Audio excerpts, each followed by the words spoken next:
नमस्कार मित्रांनो, आपण आज पद्यविभाग संत एकनाथ यांचा भारूड विंचू चावला हे बघणार आहोत। प्रस्तावना: संत एकनाथ महाराज यांनी 16व्या शतकातील लोक शिक्षणासाठी भारूड हा काव्य प्रकारचा प्रभावी विचार आपल्या समोर आणलेला आहे।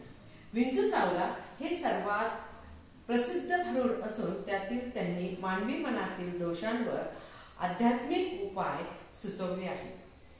आपल्याला आता या भारुडामधील मुख्य भारुडाचा जो भावार्थ आहे तो विद्यार्थी मित्रांनो बघायचा आहे। या भारुडात विंचू चावला म्हणजे प्रत्यक्ष प्राणी नसून तो माणसाच्या मनातील काम, इच्छा आणि क्रोध, राग यांचे प्रतीक आहे। जेव्हा माणसाला या विकाराचा बाधा होतो तेव्हा त्याच्या आध्यात्मिक आणि मानसिक आयुष्यात दुःख येत असतं।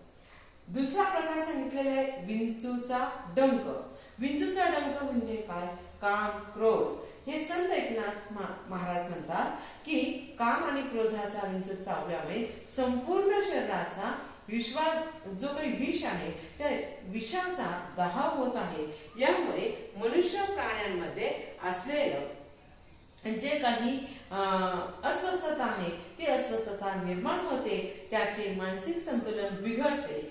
यामुळे विंचू चावला, वृश्चिक चावला, काम क्रोध विंचू चावला, तम घाम अंगासी आला, म्हणजे याचं सांगितलेले विषाचे परिणाम।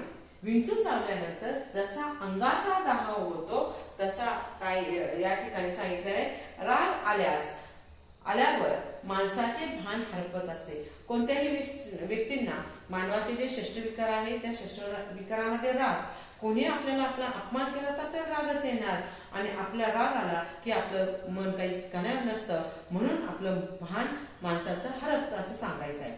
तम म्हणजे अंधार किंवा अज्ञान या वाटल्यामुळे माणसाला काय योग्य आणि काय अयोग्य हे समजण्याचे होते। मग यावरती कोणतीही गोष्ट आहे त्याचे काही दुष्परिणाम आहे त्याच्यावरती उपाय काहीतरी असतात।